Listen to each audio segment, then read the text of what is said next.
Speaking with Myles Kennedy of Alter Bridge and Slash's band, and formerly of Cosmic Dust. We got to get that one in right. there. The fusion years. The jazz years. The jazz odyssey years. So let's talk about Alter Bridge. Next album is The Last Hero, coming out in October. Yeah, October 7th. On Napalm Records, of all things. Yeah. Is that signifying any kind of change in the sound? Is it going to be more? Is it harder rock, more death metal? Like No, definitely. Could you hear me trying to sing death metal? Nah. Wouldn't that be awesome? I think it would be interesting. No, actually, you know what? They seemed extremely passionate about the band. I mean, really passionate. So we felt like that was the obvious choice for us, internationally speaking. So, but no death metal on the Alter Bridge front. And as far as the sound getting heavier or anything, no, I wouldn't say it's heavier. I mean, I think we kind of found our place musically, as far as we try to be as dynamic as possible and integrate a lot of different things emotionally. That's kind of the key, is to convey a certain emotion and a certain honesty, and I think a certain something universal that people can relate to. That's kind of the important psychology of Alter Bridge. Right. Yeah. In terms of commitment to the band, now are we looking at doing a whole 2-year cycle on this one, or does Mark go back to Tremonti and do you go back to Slash? Where do we see ourselves with the band now moving forward? Well, definitely the next year. Okay. Definitely the next year, and who knows what will happen after that? I mean, I think where it's the music business, it's so. What I've learned in the 20 years of doing this is that you can only plan so far, because you never know what the variables are going to be and how the record's going to do, and if things go well, maybe we'll stay out longer. Right. But for now, we're definitely going to go pretty deep into 2017. Is it very dependent on what Slash does with Guns N' Roses, or do you really want to focus on now it's my turn to do my thing? Well, I think that we put so much into this record, and I think it would be appropriate to really go out and promote it and play as many different regions as we can and not cut that short. And as far as Slash goes, I mean, it's going so well, so I don't see that slowing down anytime soon. When you got word that he was going to go back to the band, which probably goes back to like April of last year or earlier, what were your initial thoughts? Like, oh God, it's over, or oh good, now I got a break to do this Alter Bridge thing? I think that when he told me, there was always a feeling inside that eventually it was going to happen. Right. I mean, it was such an incredible band, and I think that it was inevitable. So when he told me, I think the first thing I said was, you guys are going to make a lot of people extremely happy, and myself included, because I had the opportunity to go and see the show they did in Las Vegas the first night. Right. Didn't get to go to the Troubadour show, but I went to the first official show, and it was just, it was just so great to see those guys on stage together again. And obviously there's a certain nostalgic element, but it's just, as a rock fan, it's good for rock. It is, because the magnitude of the whole thing. Oh, it's just incredible excitement about the rock. Absolutely. And so it's well needed shot in the arm for rock and roll. Let's go back to your early days. We jokingly mentioned Cosmic Dust, but you were sort of doing this jazz fusion guitar thing. When did you move into being, okay, I'm going to be a vocalist and we're going to get into putting down the guitar? Well, the putting down the guitar part, I never really did. I mean, I do it when I have to. I definitely prefer playing the guitar. I started as a guitar player. Guitar is my first love. The singing came about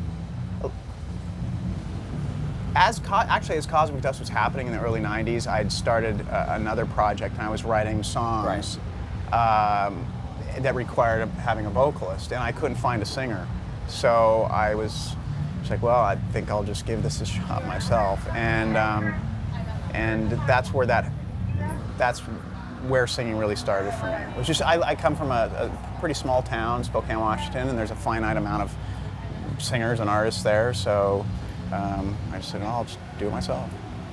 Do you still have an interest to go into other music? I mean, you've done the rock thing with Slash and with Alter Bridge. Do you see yourself some point going a solo record and doing an acoustic thing or a jazz thing or something just not rock? Yeah, I think I'll always try and kind of stretch myself. I mean, I do have a solo record being mixed as we speak. Right. That is more acoustic based, more singer-songwriter based, and has elements of, you know, there are blues elements. There are it's kind of ethereal elements. That it's definitely not something I could take and play at a festival like this. Right. But it's something creatively and artistically I just needed to do and get off my chest. You know. Now we had, you know, you had mentioned a solo album a couple of years ago. This is obviously the culmination of it. Right. What can fans expect, and when do you think you'll release it? I think that as far as the goal to release it, I'm going to wait and see what happens with this, how long this tour cycle runs, and obviously see what happens with the conspirators and Slash and the guys. Right. And so if there's a window, I hope to put it out. You know, is it dependent on a window? I mean, I think so at this point. I really do. You need do. to get it out and tour. You don't want to just drop it. Yeah, I don't want to just drop it and throw it out there. That would be just because the goal when making that record was to be able to go out and just play with a guitar.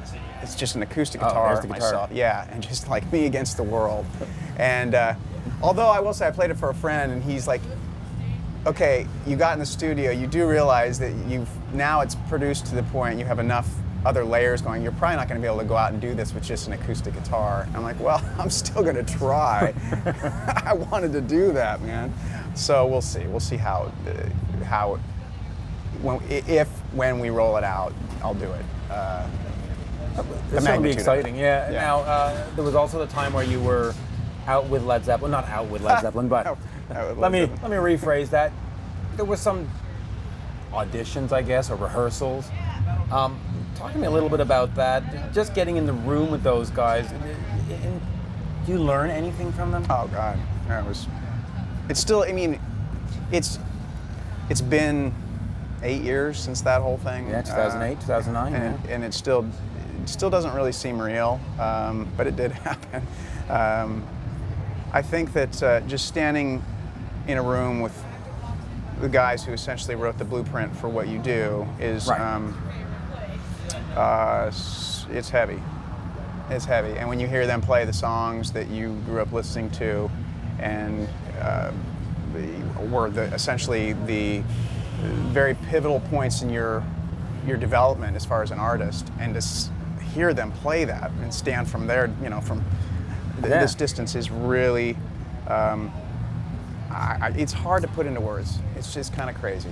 How close did it actually become to being a touring entity and getting out there? You know, I don't think it was extremely close. I think they were just trying, they wanted to play. I mean, initially I think they were just, I think when they did the reunion at the O2, they had a great time, and I think they were itching just to play again. And so Jason Bonham called me up and asked if I'd be interested in coming over at one point, and I said, yeah, absolutely. It was kind of informal initially. You know, it was never like, oh, you know, we're going to put it was. So everything was kind of hang out and jam? Yeah, I mean, it was never like this like super formal thing in the beginning. Right. And it went well, and then I went back later on, a few months later after I finished a tour with Alter Bridge, and they were just trying to, I think, suss it out and see what they wanted to do. So were any recordings made, any kind of new songs, or any kind of like, let's record the jam sessions and put out the live I think thing? there was some jamming. There were a few things that, there were two tunes I remember in particular that we jammed, and I just kind of scattered over the top, improvised over the top. And for me, that was the highlight in a lot of ways, because these were things that have never been released. These are ideas that hadn't been heard by the world for the most part. And so as a fan, to be able to hear that was just, it's mind-blowing. Yeah, it's mind-blowing. It's crazy. And we'll finish on this. We are in Canada. Brent Fitz and Todd, both Canadians from Calgary and from Winnipeg. Any words about those guys? I mean, not to gush too much, but you guys should be extremely proud of those cats. Right. I mean, not their hockey team choices, but yeah, right.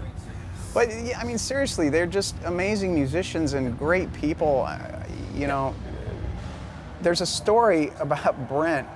We were in Russia, and Todd had to fly back home for something. It was an emergency. It was like health thing. With his eye. Yeah, with his eye. And Brent was like, "Don't worry, we got a gig in 8 hours. I got this covered." And his drum tech took over on the drums, and he played the entire set on the bass, sang the backup vocals. I've never seen anything quite like it. And then with Todd, I mean, what can't Todd do? I mean, he's an incredible singer. He's a great bass player. He's a great songwriter. I mean, and Age of Electric. Age of Electric, baby. So and a lot of people don't know Brent can play almost any instrument. Yeah. I mean, he'll sit behind a piano, anything.